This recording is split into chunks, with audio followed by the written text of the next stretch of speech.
So to begin this session, I'd like to introduce His Excellency Hassan Ali Joho, who will deliver the Chair's keynote address. Your Excellency.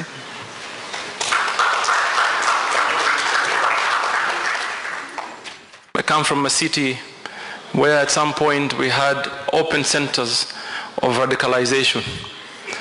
I come from a city where, as a governor and a leader of that city, could not enter certain mosques to be able to pray when I wanted to.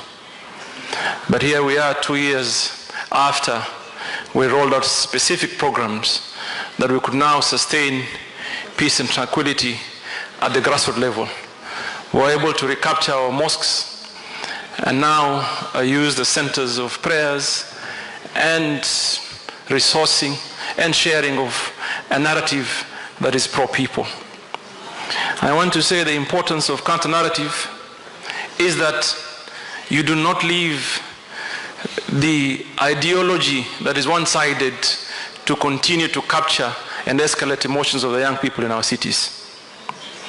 We offer an alternative narrative because we believe that for far too long many cities chose to ignore and allowed the indoctrination of the young people. And many of us have assumed for far too long that probably by the use of guns or security agencies alone would be able to help us to secure our cities. But I want to tell you, in Mombasa we had a mosque, a very famous mosque. This mosque were openly sending young boys to Somalia and probably come back to hit at us even back home.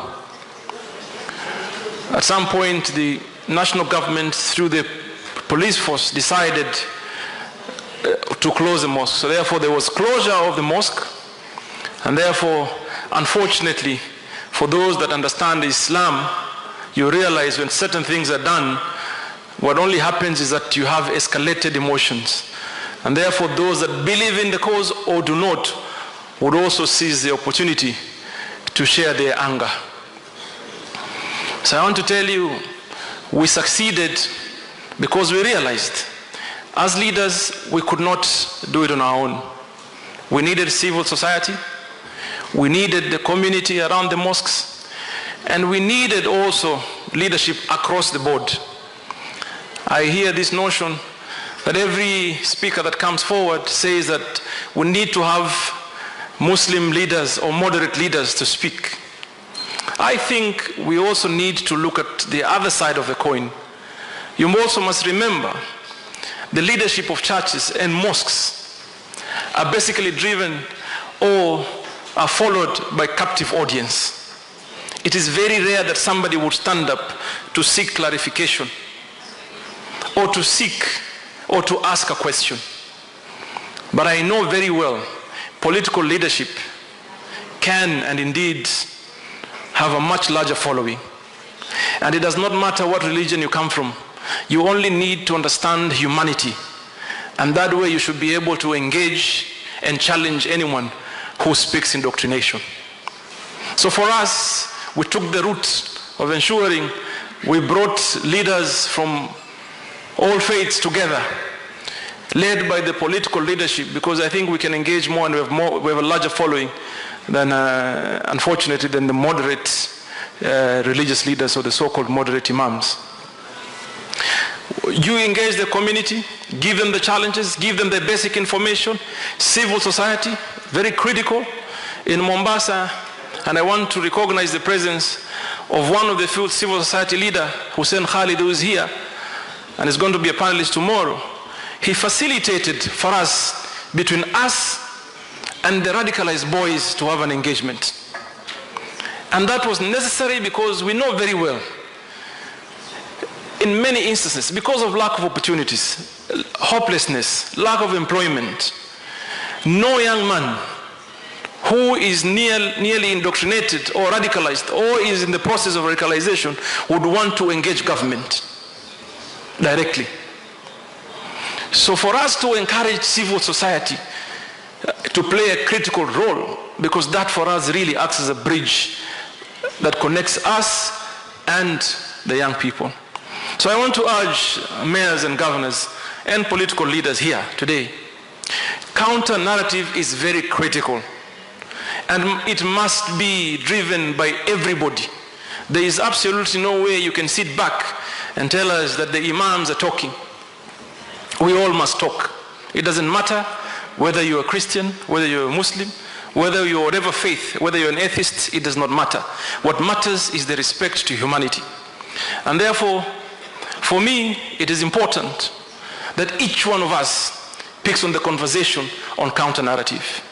The other important aspect that we need to ask ourselves, these young people, where do they engage? How do you have someone seated in Mombasa, someone seated in Brussels for that matter, to be able to communicate with somebody from Syria? Clearly, there's a strong following on social media. And then, for us, we have to make a choice. We do not need to reinvent the wheel, in my own opinion, is to go and tackle the issues where they are. And one very important point is that it is time that we use all avenues. Mainstream media, most importantly because it captures the mind of the young people, social media. We should be very active.